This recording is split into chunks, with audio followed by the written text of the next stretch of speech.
안녕하세요. 두 딸과 함께 살고 있는 30대 여자입니다.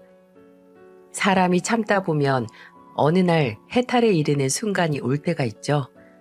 부처님의 말씀처럼 인내하는 사람에게는 분명히 해탈의 순간이 찾아온다고 하는데 저도 그 경지에 오른 것 같다고 착각을 했던 때가 있었답니다. 분명 단련됐다고 무슨 일을 겪든 이전에 그랬던 것처럼 넘어갈 수 있다고 나 자신이 해탈했다고 생각을 했는데 참 그게 아니더라고요. 해탈은 생각만큼 쉬운 일이 아니었습니다. 제가 해탈이라고 착각했던 건 그저 폭풍 전 고요, 가장 크게 폭발하기 전 잠잠한 마그마 같은 발돋움 단계였어요. 이 해묵은 이야기를 하기 전에 제 인생 얘기를 지루하지 않게 해보려고 해요. 저는 남편과 결혼을 하면서 가난은 가난하다고 느끼는 것에 존재한다는 말을 이해했습니다. 남편과 살면서 여유롭지도 않고 오히려 벌면 버는 대로 돈이 나가도 인생에 뭔가 부족하다고 느낄 새가 없었거든요. 친구의 소개로 만나 연애를 한 저희 둘은 연애 초반부터 서로의 경제 사정을 다 알고 있었어요. 서로 살아온 환경이 비슷했거든요. 저희는 대학 시절 알바를 하면서 종종 집에 생활비를 보탰던 걸 공감했고 친구들과 술집에 가면 아무렇지 않은 척 제일 싼 메뉴를 고르는 마음도 이해했고 만약 비슷한 사람을 만나지 못한다면 평생 혼자 살아도 괜찮을 것 같다는 그 마음을 알았죠. 그리고 서로가 서로에게 비슷한 사람이었어요. 하지만 지갑 사정이 여유롭지 않다고 해서 마음마저 팍팍한 건 아니었습니다. 남편은 연애할 때부터 본인 먹을 걸 아껴서 제게 뭔가를 해주는 사람이었죠. 석 달 정도 점심에 도시락을 싸가지고 다닌다고 해서 그냥 그렇구나 했거든요. 알고 보니까 저와 커플링을 맞추기 위해 점심값을 아낀 거더라고요.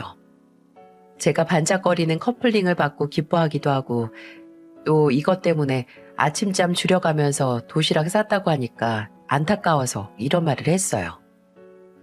그냥 나한테 말해서 반반 내자고 하지. 안 그래도 요즘 일 많으면서 뭐하러 도시락까지 싸가면서 돈을 모았어. 그런 건 멋이 없잖아. 내가 같이 끼고 싶어서 사자고 주경 씨한테 돈을 내자고 해? 내 돈으로 사서 손가락에 딱 끼워줘야지. 당연히. 어때? 마음에 들어? 너무 마음에 들지. 그냥 정우 씨가 이거 사려고 고생한 게 미안하네. 미안하면 잘 때도 끼고 씻을 때도 끼고 절대 빼지 마. 알았지? 소중한 사람에게 무조건적으로 베풀면서 행복할 수 있다는 걸 남편을 보면서 배웠어요. 남편은 제게 뭐든 주는 것에서 즐거움을 느끼기도 했지만 정말 사소한 걸 받으면 누구보다 리액션이 좋은 사람이기도 했죠. 아마 선물 줄 맛이 나는 사람은 제 남편을 두고 하는 말일 거예요. 한 번은 같이 데이트를 하다가 남편이 입은 바지 허리가 좀 커서 불편해하는 게 보였거든요. 그래서 그냥 길거리에 보이는 옷가게에 손잡고 들어가서 3만 원짜리 벨트를 사줬어요. 그냥 임시 방편으로요.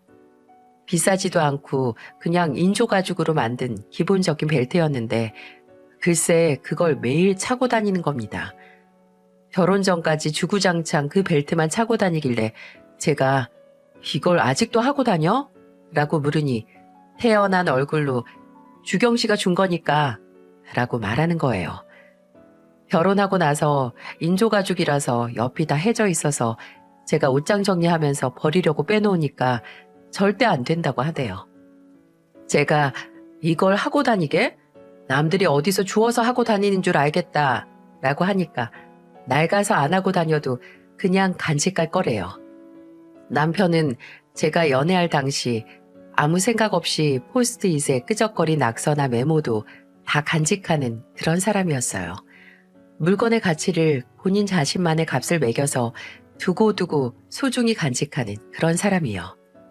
결혼을 준비할 때도 양가의 도움을 받을 상황이 아닌 저희는 최대한 간소하게 결혼식을 하려고 했어요. 저도 결혼식에 대한 큰 환상이 없어서 그냥 정말 가까운 사람을 초대해서 축하받고 대접하면 되겠지 하고 있는데 남편은 정해진 금액 안에서 어떻게 해서든 제게 최고의 결혼식을 치르게 해주고 싶다고 시간이 날 때마다 여기저기 괜찮은 예식장을 알아보고 다녔어요. 원래 결혼식 준비할 때는 신부가 제일 바쁘다고 하잖아요. 저희는 반대였어요. 남편이 매일같이 제게 예식장 리스트나 장식할 꽃 종류, 하객들 식사 같은 걸 쭉 정리해서 보내면 저는 정말 다 좋아 보여서 다 괜찮아 보이는데? 라고 대답하곤 했죠. 남편의 이런 모든 노력보다 제가 더 감동했던 건 따로 있었는데요. 바로 남편이 저 몰래 한 달 정도 수제화 공방을 다니면서 제가 결혼할 때 신을 웨딩 슈즈를 손수 만들었던 거였어요. 결혼 전에 미리 전세 계약한 신혼집에서 같이 살고 있었는데 제가 잠을 자고 아침에 눈을 뜨니까 뭔가 발이 불편한 거예요. 양말을 안 벗고 잔 느낌? 그래서 이게 뭐지 싶어서 부스스하게 일어나서 이불을 걷고 제 발을 보는데 아침 햇살을 받아서 반짝거리는 하얀 구두가 제 발에 신겨져 있는 겁니다. 이게 뭐야? 꿈인가 하고 있는데 언제부터 거기 있었는지 바로 옆에서 남편이 진짜 흐뭇한 얼굴로 저를 보면서 웃고 있는 거예요. 이게 뭐야? 정우 씨가 신겨놓은 거야? 구두를? 왜? 이거 내가 직접 만든 거야. 내가 만든 구두 신고 나한테 오라고. 이거 수제화라서 되게 편해. 가죽 도안만 선생님한테 배우고 나머지 재단이나 디자인은 다 내가 했다. 이 반짝거리는 비즈도 다 내가 박은 거야. 제가 어리둥절한 얼굴로 구두를 신고 있는 모습을 보면서 정말 아이처럼 웃고 있더군요. 이미 남편과의 결혼을 결심하고 당장 결혼식에 얼마 안 남았을 때였지만 다시 한번 이 사람과 평생을 산다는 것에 대한 확신을 느꼈을 때였네요. 결혼 후에도 마찬가지였어요. 솔직히 결혼 전에는 너무 착한 남편을 보면서 나한테뿐만 아니라 남들한테도 착한 거라서 이것 때문에 마음고생 좀 하겠다 싶었거든요. 그 걱정은 시어머니를 만난 후부터 하게 됐는데 저희 시어머니가 보통 분이 아니시거든요. 키는 저보다 머리 하나 정도로 작아서 되게 옹골찬 느낌이 드는 인상이었는데 그 작은 몸에 화가 아주 응축되어 있는 느낌이었어요. 엄청난 기분파셨어요.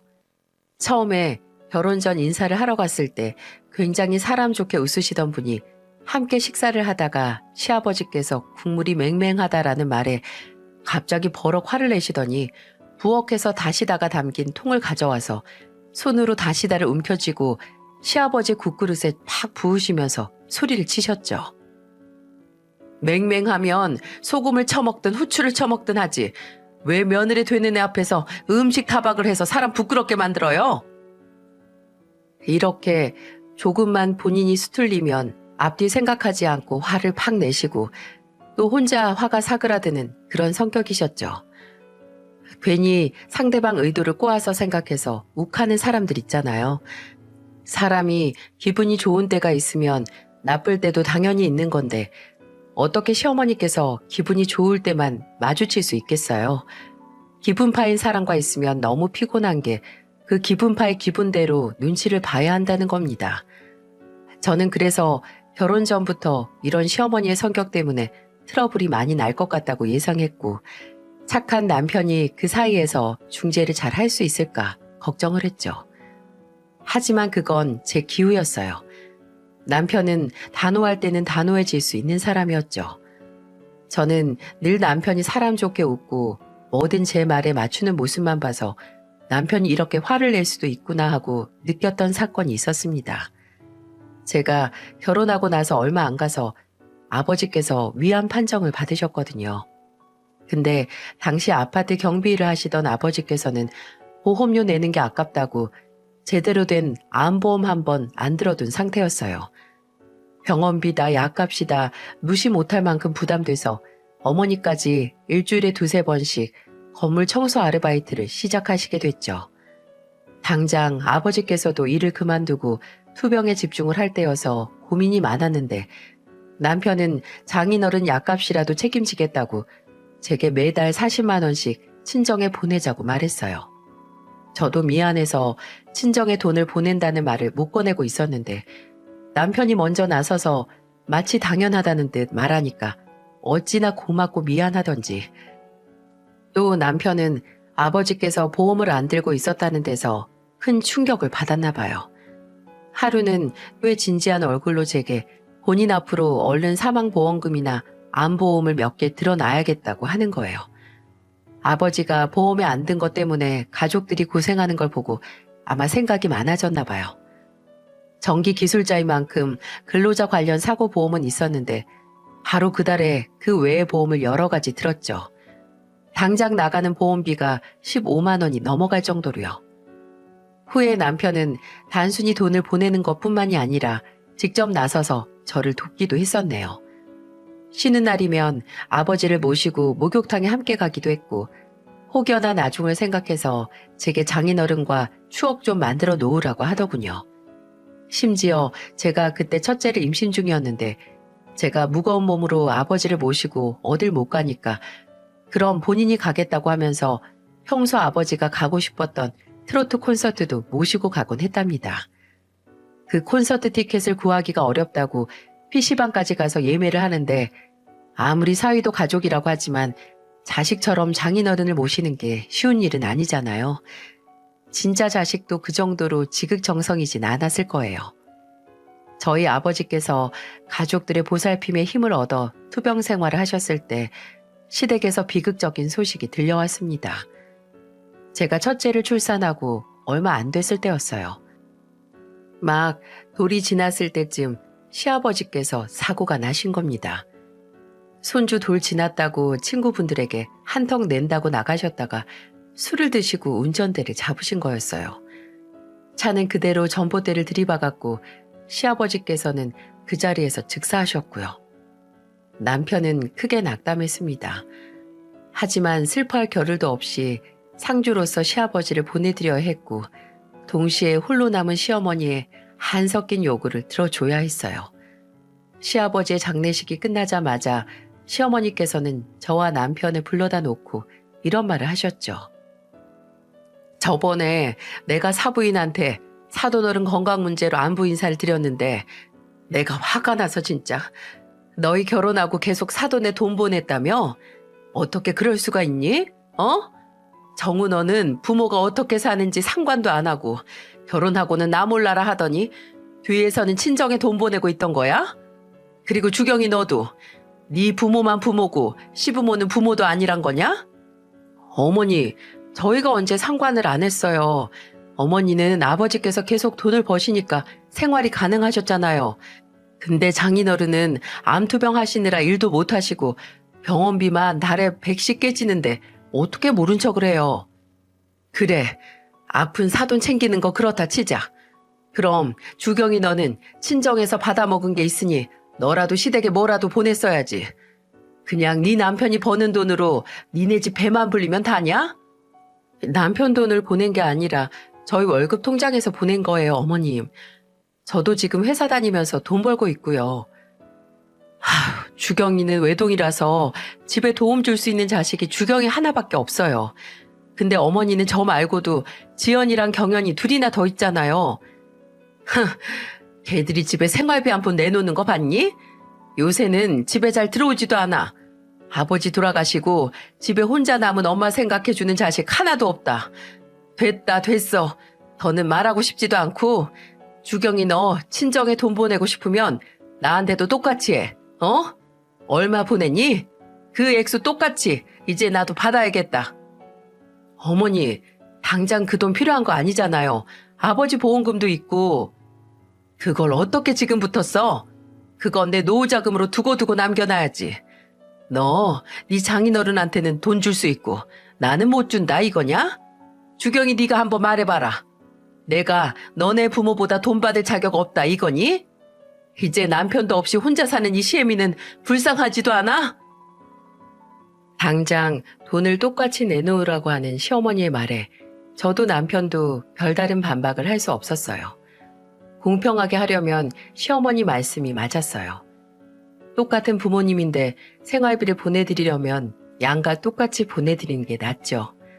하지만 저희 부모님께서는 한 분은 아예 병 때문에 경제활동을 하지 못하시고 달에 고정적으로 나가는 병원비가 정해져 있었어요. 자식도 딱 저 하나라서 도움도 저 말고는 받지도 못하시고 또 저희 어머니가 일을 안 하시는 것도 아니었거든요. 하지만 시댁에서는 남편을 제외하고서도 쌍둥이인 시누이들이 있습니다. 둘 다 결혼 전이라서 시댁에 얹혀서 살고 있지만 30이 넘어서도 마땅한 직업 없이 아르바이트만 전전하고 있었죠. 만약에 시댁에 생활비를 보탤 사람이 필요하다면 시누이들일 텐데 시어머니는 그저 장남인 남편에게만 도움을 받으려고 하셨죠.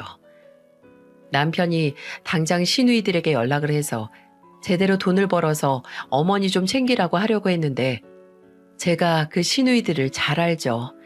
시누이들은 제가 신혼일 때 제게 당당하게 본인들이 쉽게 돈을 번다고 자랑을 했던 사람들이에요.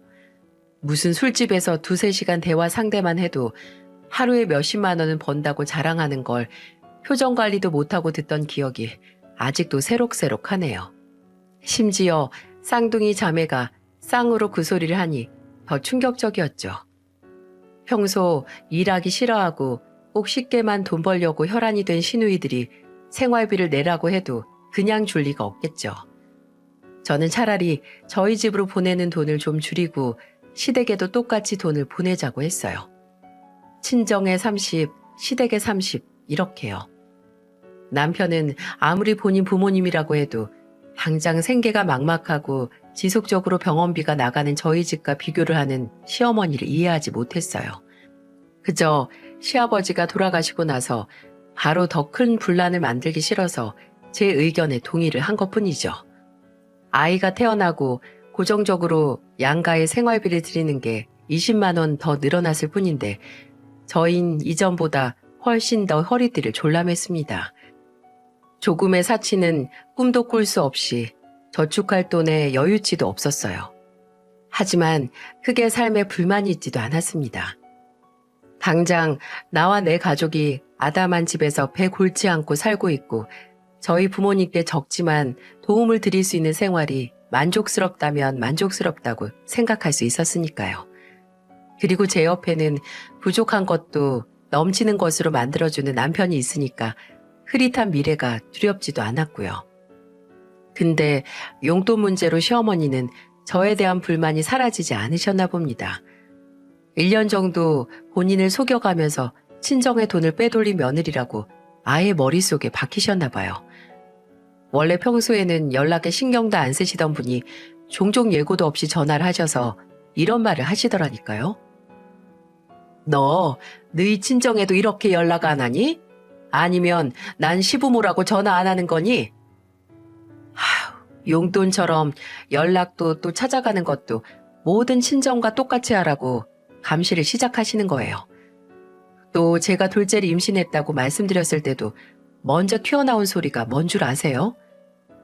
너 둘째 생겼다고 회사 그만두면 보내는 생활비는 어떻게 하니? 아니 단돈 한 푼이 아쉬운데 오타로 애를 또 낳아? 친정과 똑같은 대접은 받고 싶으면서 친정 부모님과는 전혀 다른 반응을 보여주시는 시어머니. 어머니와 아버지는 그저 제 몸 걱정하시고 무리하지 말고 건강만 잘 챙기라고 말씀하셨는데 시어머니는 계속해서 돈 얘기밖에 하지 않으셨어요. 나중에는 남편이 태어날 손주 걱정보다 받는 돈 못 받을까봐 그게 무섭냐고 화까지 낼 정도였다니까요. 진짜 어처구니가 없었던 건 제가 둘째를 낳고 얼마 안 됐을 때 일어난 일이었어요. 그때 살던 집에서 멀지 않은 곳에 이모가 살고 계셨거든요. 이모는 조카가 둘째를 낳았다고 잘 먹어야 한다고 하시면서 사촌 동생을 시켜서 반찬 몇 개를 보내셨어요. 문제는 사촌 동생에게 반찬을 받고 문 앞에서 배웅을 하는데 마침 시어머니가 저희 집에 오셨던 겁니다. 웅아, 이모께 감사하다고 전해줘. 너도 취업 준비 잘하고. 어머님 오셨어요? 그래. 근데 이 총각은 누구냐? 아, 제 사촌 동생이에요. 바로 옆 동네 살아서 이모 심부름 왔어요. 웅아, 누나 시어머님이야. 안녕하세요. 누나, 나 갈게. 몸조리 잘해. 잘 가. 이때까지만 해도 별 생각이 없었어요. 시어머니가 저랑 사촌 동생을 빤히 보시긴 했는데 설마 다른 생각을 하시는 줄은 미처 몰랐어요. 사촌 동생을 보내고 시어머니께 커피 드리냐고 묻는데 시어머니께서 눈을 가느다랗게 뜨고 제게 그러시더군요. 저 총각 누구야? 네? 제가 사촌 동생이라고 말씀드렸잖아요. 정말이냐? 내가 도무지 믿을 수가 있어야지. 어머님, 제 결혼식에도 왔었어요. 어머님도 만났었는데 기억 안 나세요? 그리고 제가 왜 거짓말을 해요? 아까 동생도 저한테 누나라고 했는데. 그건 그 전에 이미 입을 맞췄으면 되는 일이고. 어머님, 지금 대체 무슨 생각을 하시는 건데요? 너 애 낳고 일 그만두면서 집에 있는 시간 길어진 만큼 뭐 심심하고 외롭다고 집구석에서 뭘 하고 있는지 어떻게 아니? 진짜 그냥 사촌 동생 맞아? 머릿속에서 혼자 더러운 상상을 하면서 그저 억지스러운 심증만으로 저를 취조하는 시어머니를 보고 기함을 했습니다. 이게 말이 되나요? 애들도 다 있는데 제가 미쳤다고. 심지어 시어머니 본인만 기억을 못할 뿐이지 제 결혼식에도 왔었던 사촌 동생인데 진짜 어이가 없는 정도를 떠나서 어이가 우주로 다 날아가 버린 것 같았어요.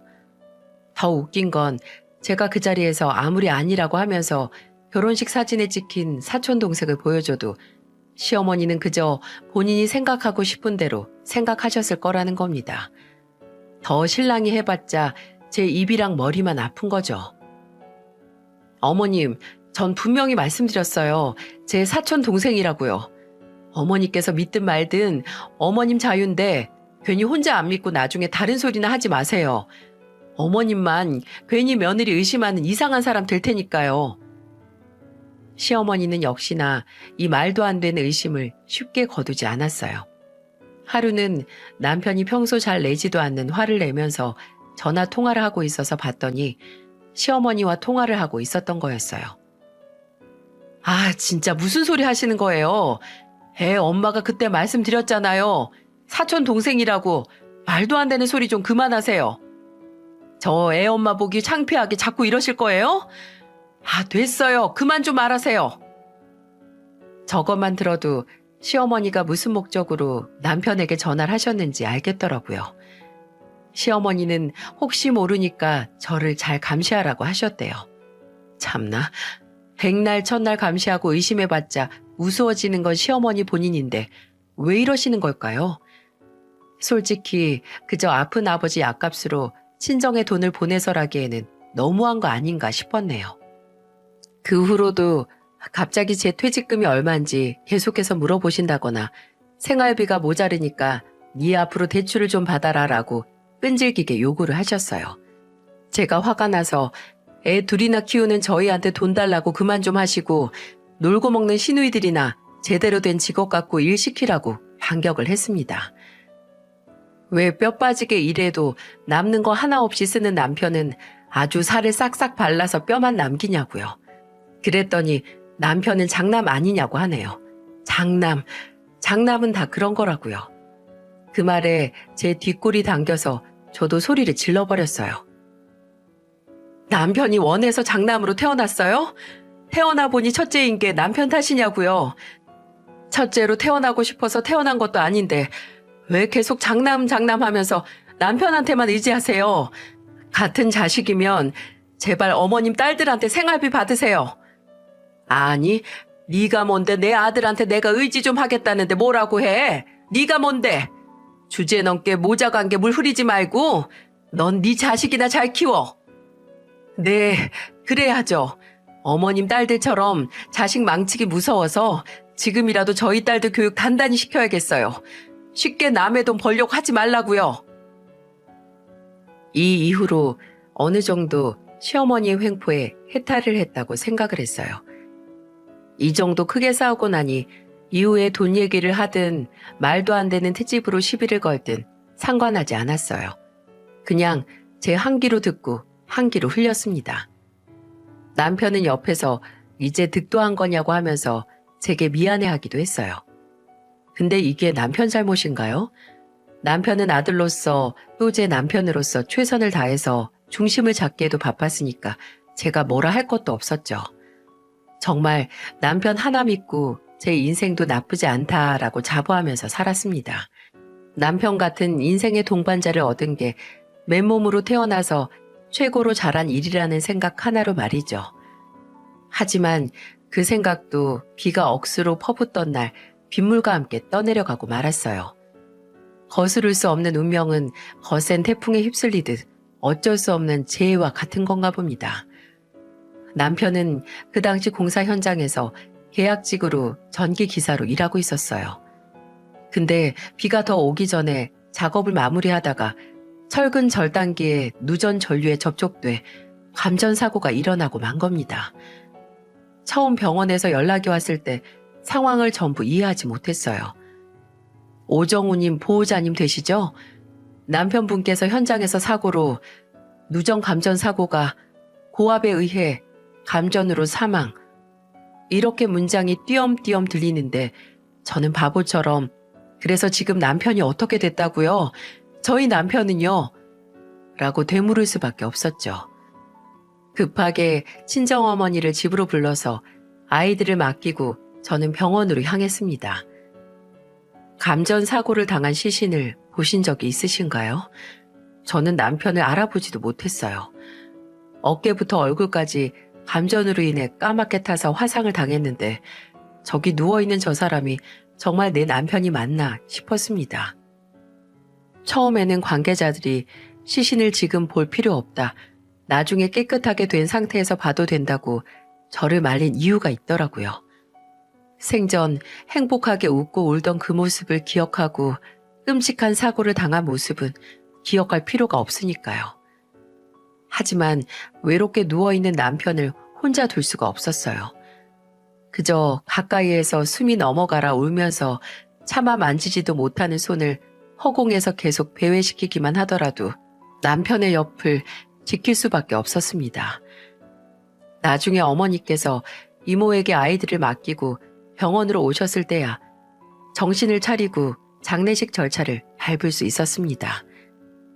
사람이 살아온 흔적은 눈을 감았을 때 그 가치가 판단된다고 하잖아요. 남편이 풍족한 삶을 살진 않았더라도 수많은 사람에게 사랑받은 삶을 산 건 확실했어요. 계약직이라서 계약 업체가 몇 번 바뀌었었는데 그동안 같이 일했던 업체 사람들이 모두 남편을 배웅하기 위해 와주셨더라고요. 심지어 대학 때 같이 일했던 사람들도 소식을 듣고 찾아와서 작은 규모의 장례식장에 사람이 넘쳐났습니다. 남편이 생전에 잘 쌓은 덕 덕분에 저도 잠깐이나마 슬픔이나 좌절감은 있고 그저 오시는 손님 맞이하느라 바빴네요. 시어머니와도 서로 정신이 없어서 부딪힐 일도 없었고요. 시누이들도 오빠를 잃었다는 슬픔에 묵묵히 본인들 할 일 해서 신경도 쓰이지 않았습니다. 남편의 친한 동창들과 제 친구들이 장례식 내내 저를 도와줘서 그나마 쓰러지지 않고 버텼지만 남편을 보내는 시간 동안 잠들고 싶지 않아서 악으로 버텼어요. 이틀째 되던 새벽에 남편의 친구 하나가 제 얼굴을 보고 걱정스럽게 말하더군요. 재수 씨, 새벽이라서 이제 사람도 없고 올 사람도 다 와서 이제 재수 씨가 계속 안 나와 있어도 될 거예요. 아직 발인식이 남았으니까 그 전까지 한숨이라도 자둬요. 네? 재수 씨 이러다가 쓰러지면 정우 볼 낯도 없어요. 여기는 저랑 다른 친구들도 있을 테니까 저기 방 가셔서 2시간이라도 자요. 어머니도 아버지 입원한 병원에 가 계시고 조문객들도 어느 정도 빠졌을 때라서 장례식장도 고요했고 남편 친구 말을 들으니까 그럼 눈이나 붙일까 하는 생각에 장례식장 구석에 있는 방으로 들어갔어요. 근데 사람이 진짜 진이 빠지면 바로 잠에 안 드는 거 아시죠? 하도 울어서 머리만 멍하게 아프고 몸은 어디서 두들겨 맞은 것처럼 쑤시는데 몸 곳곳에 마치 심장이 달린 것처럼 두근거리는 게 마음 먹고 자려고 누워도 막상 잠이 안 오는 겁니다. 애써 남편 생각을 안 하려고 눈을 감고 머릿속도 비우려고 했어요. 몇 분 정도 지났는지 모르겠지만 방구석에 이불도 없이 새우처럼 웅크려서 가만히 있으니까 어느새 어디 빨려 들어가는 것처럼 잠에 빠지는가 했어요. 그렇게 현실도 있고 잠에 빠지려고 하는데 방 밖에서 큰 소리가 나는 것 같았어요. 뭔가 소란스러운 느낌?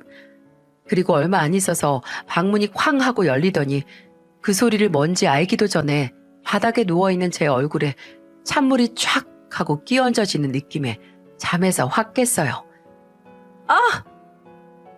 놀라서 벌떡 일어나니까 눈앞에는 상복을 입고 있는 시어머니가 한 손에는 물컵을 들고 정말 도깨비 같은 얼굴로 저를 내려다보고 있었네요. 지금 저 손에 든 컵의 물을 나한테 뿌린 건가 싶어서 어안이 벙벙한가 동시에 어이가 없어서 소리를 질렀습니다. 어머님, 지금 이게 무슨 짓이세요? 넌 지금 잠이 오냐? 잠이 와? 남편 잡아먹은 년이 남편 장례식장에서 잠이 오냐고. 무슨 소리 하시는 거예요? 저 지금 이틀 내내 못 자다가 잠든 지 5분도 안 됐어요. 그리고 제가 남편을 잡아먹다니 그건 또 무슨 소리냐고요? 내가 너 모를 줄 알아?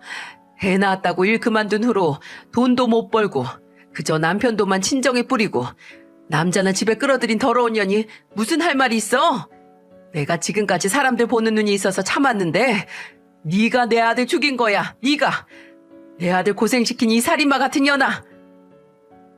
시어머니는 뒤에서 사람들이 말리든 말든 제게 손에 든 물컵마저 던져가면서 고래고래 소리를 질렀습니다. 제정신이 맞나 싶을 정도로 악에 받쳐서 말하는데 열이 뻗쳐서 머리에서 김이 나는 것 같았죠.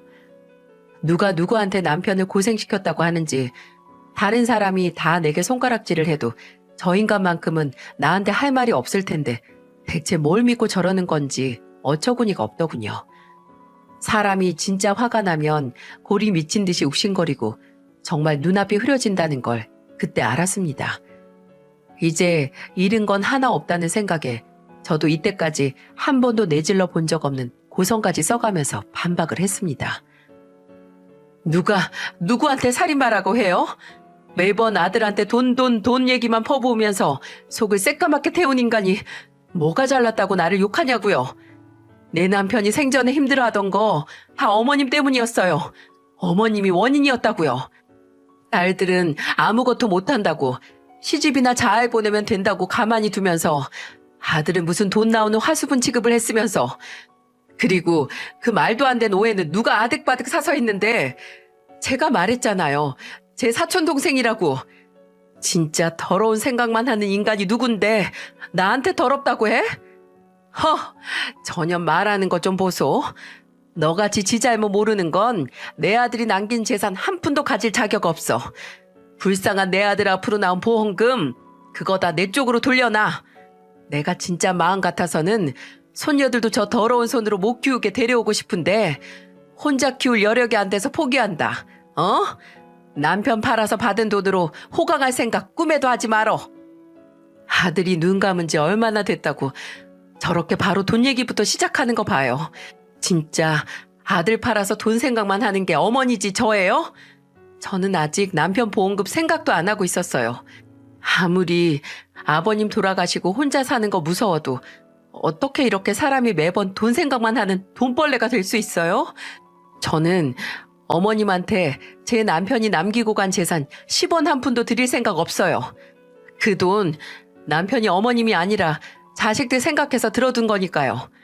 어머님이 그거 다 가져가면 우리 애들은 어떻게 키우라고요? 어머님은 그저 본인 살 것만 걱정하고 아들이 남기고 간 자식들 생각은 전혀 없죠? 뭐? 이게 뚫린 입이라고? 네가 뭔데 내 아들 돈을 가져가? 돈을 못 준다는 소리가 나오자마자 눈빛이 돌변한 시어머니는 그 작은 몸을 내던져 제 머리채를 휘어잡았어요. 순식간에 고개가 꺾이고 눈앞이 핑 돌았어요. 주변에서는 비명소리와 말리라는 목소리가 터져 나왔지만 저는 시어머니를 말리기 위해 다가오는 사람들을 신경도 쓰지 않고 함께 머리채를 잡았습니다. 키가 150 초반대인 시어머니와 167인 저의 싸움은 아무리 시어머니가 악을 써도 상대가 안 되는 싸움이었죠. 저는 그대로 시어머니 어깨를 잡아채서 바닥으로 밀쳤어요. 시어머니는 아그그 이런 비명을 지르면서 무기력하게 땅바닥으로 고꾸라졌고 저는 산발이 된 머리를 쓸어 넘긴 다음에 바닥에 주저앉아서 멍청하게 저를 올려다보는 시어머니에게 말했습니다. 당신 같은 거 이제 내 시어머니도 아니야. 평생 그렇게 돈돈 소리만 하면서 알아서 살든지 말든지 해. 불쌍한 내 남편이 자식들 걱정해서 남기고 간 돈, 난 당신 같은 돈벌레한테 줄 생각 추워도 없어. 그래도 시어머니라고 가족이라고 생각하려고 했는데 아들 장례식장에서 하는 소리마저 그 돈 얘기뿐이야? 나는 이제 시어머니, 아니 시댁이 아예 없다고 살 테니까 그쪽도 그렇게 사세요. 알아들었어요? 시어머니는 끝까지 제 말을 듣고 끝까지 용납을 못하겠다는 듯이 악다구니를 쓰더군요. 끝내 남편의 친구들이 비명을 지르면서 돈 내놓으라고 하는 시어머니를 강제로 끌고 장례식장에서 나갔어요. 시어머니는 그 후에 어디로 가셨는지 발인식이 끝나도록 나타나지도 않았습니다. 시누이 둘만 어디서 왔는지 제 눈치를 슬슬 보면서 있더라고요. 사라졌던 시어머니는 장례식이 끝나고 집으로 찾아오셨어요.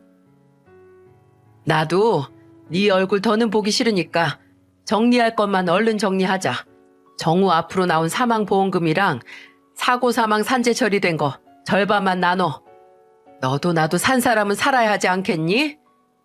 사세요. 근데 그 돈은 못 드려요. 그 돈을 왜 어머니께 드려요? 남편이 본인 없으면 저랑 애들 조금이라도 걱정 말고 살라고 든 보험인데 어머님이 무슨 권리가 있어서요? 나 정우 애미야, 애미. 애미가 돼서 내 아들 목숨값 받을 권리가 없다는 게 말이 되니? 말이 되죠. 수급자가 배우자인 저니까요. 저도 어머님 얼굴 더는 보기 싫어요. 제 마음이 변할 일은 추워도 없으니까 괜히 입씨름 하지 말고 각자 살아요. 네? 각자. 뭐? 너 처음부터 이럴 작정이었냐? 네 남편 피 말려 죽이고 돈만 낼름 챙기려고? 끝까지 그 말도 안 되는 말만 하는데 어머님이 이렇게 미친 소리만 안 하셨어도 저는 보험금이다 뭐다 어머니께 나눠드렸을 거예요. 어머님은 그 어머님 화 때문에 역으로 화를 당했다고 생각하세요. 혼자 오해하고 혼자 화를 키우다가 폭발해서 괜한 사람 잡지만 않았어도 뭐라도 받으셨을 텐데 괜히 욕심내다가 신세 망쳤다고요. 아시겠어요? 아무리 제가 단호하게 설명을 하고 무시를 해도 시어머니는 끝까지 포기를 하지 않으셨어요. 집 앞에 찾아오고 친정까지 찾아오고 또 시누이들을 보내서 저를 설득하라고 하더라고요. 저는 시누이들에게 할 말 없으니까 지금이라도 취직해서 어머니 모시고 살라고 했고 나중에 아예 저희 아버지께서 입원한 병원까지 찾아와서 딸이 안 준 돈 내놓으라고 난리를 부려서 경찰까지 불렀네요. 시어머니는 이전처럼 난동을 부리면 제가 요구를 들어줄 거라고 생각하셨나 봐요. 근데 그게 먹히질 않으니 나중에는 아예 애원을 하시더군요. 제가 경찰을 불러도 무슨 귀소 본능도 아니고 어김없이 제 집 앞으로 찾아왔어요. 근데 찾아올 때마다 액수가 점점 줄어들더라고요. 예, 그럼 1억으로 딱 협의 보자. 어? 내가 8천만 원으로 참아줄게. 더 힘들게 싸우지 말고 8천으로 하자. 주경아, 딱 5천. 딱 5천만 주면 내가 더는 너 안 찾아오마. 너도 나 계속 오는 거 성가시잖니. 어? 5천만 주면 정말 이제 남남이니까 너 아쉬울 것도 없지. 나 더는 안 보고 싶다며. 저는 그 말을 듣고 그저 오고 싶으면 오세요. 안 말려요. 매일 먼 길 오는 어머님이 힘들지 제가 힘드나요? 라고 하고 말았습니다. 이미 저는 이사를 준비하고 있었거든요. 친정에서 가까운 곳에 딸들과 함께 살 집을 구해놨던 터라 시어머니가 평생 찾아오시든 말든 아무 상관이 없었습니다. 친정까지 이사를 할 수는 없으니 한동안 어머니는 이사한 제 집에서 지내게 할 예정이었고 아버지 병원까지 옮겼어요. 그 정도로 절박하게 시어머니와의 인연을 끝내고 싶었습니다. 솔직히 시어머니가 애걸복걸할 정도로 큰 금액을 보험금으로 받은 것도 아니었어요. 그냥 저랑 딸들이랑 몇 년 동안 앞으로 어떻게 살지 고민하면서 시간을 보낼 수 있을 정도였죠. 그나마 산재 보상금 덕분에 이사를 할 수 있기도 했고요. 이사를 한 후에는 찾아오지도 못하고 저랑 저희 어머니 아버지 휴대폰으로 미친 듯이 전화를 했습니다. 당연히 이사를 끝내고 바로 번호도 싹 바꿨죠. 정말 아예 새 삶을 시작하는 것처럼 모든 걸 바꾸자 그제야 시어머니가 떨어져 나갔습니다. 한때는 내가 너무 모질게 구는 건가? 그래도 먼저 떠난 내 남편의 어머니인데 이래도 되나? 남편이 알면 뭐라고 할까? 라는 고민을 참 많이 했어요. 근데 그날 장례식에서 돈 얘기를 꺼내는 시어머니 얼굴을 떠올리면 제 선택에 후회는 없습니다. 정말 남편이 든 보험금은 모두 저와 딸들의 남은 삶을 위해 남편이 든 거였으니까요. 지금은 남편이 떠난 지도 1년이 다 되어가네요. 첫째는 유치원에 들어갔고 둘째는 그런 언니를 따라 매일 유치원에 가고 싶어서 발 동동 구르고 있어요. 둘째가 유치원에 들어가면 저도 뭐든 일을 시작하려고 합니다. 계속 남편이 남긴 돈을 믿고 살 수는 없으니까요. 이 돈은 아이들의 미래를 위해서 남겨놔야 하니까요. 경력이 단절된 지 꽤 많은 시간이 흘렀지만 저 하나 일할 곳 정도는 있겠죠? 혹시 도움이 될까 자격증 정보도 찾아보고 있고 창업 관련해서 수업도 찾아보고 있어요. 좋은 소식은 올해 저희 아버지께서 드디어 위암 완치 판정을 받으셨다는 겁니다. 정말 오랜만에 듣는 희소식에 저희 가족 모두 기뻐하고 있어요. 아직 안정을 취하시긴 해야 하지만 아버지께서는 지금이라도 당장 모든 일을 하고 싶다고 하셔서 모녀가 사이좋게 다시 취업을 준비하고 있네요. 아직 매일 밤 자기 전에 꿈에서라도 남편을 만나고 싶다고 기도하고 있어요. 그냥 한 번쯤 얼굴 보고 내가 지금 잘 살고 있는지 물어보고 싶은 마음에 절실해지고 있습니다. 남편이라면 당연히 제 손을 잡고 잘 살고 있다고 이렇게만 하자고 해줄 테지만 아마 제가 아직 혼자 아이들을 키울 자신이 많이 모자른가 봐요. 지레 겁먹은 것 같기도 하지만 현실은 지금까지 제가 겪은 것보다 훨씬 더 혹독해질 수 있으니까요. 앞날이 두려워질 때마다 지금 나와 내 아이가 조금이라도 편하게 사는 건 먼저 간 남편이 우리를 위해 준비한 안전망 덕분이라고 제 자신을 다독이고 있어요. 그런 생각을 하면 조금이라도 인생을 허비하면서 살 생각이 쏙 하고 들어가거든요. 뭔가 용기가 생기기도 하고요. 어쨌든 산 사람은 어떻게든 살아간다는 말이 있듯이 저도 그리고 제 소중한 딸들도 자랑스러운 남편이자 아빠가 닦아놓은 길을 열심히 걸어가야겠죠. 제 이야기를 끝까지 들어주신 친절한 분들이 모두 저희 가족의 미래를 응원해 주셨으면 합니다. 여러분께서도 소중한 사람을 생각하고 용기 얻기 바랍니다. 모두들 행복하세요.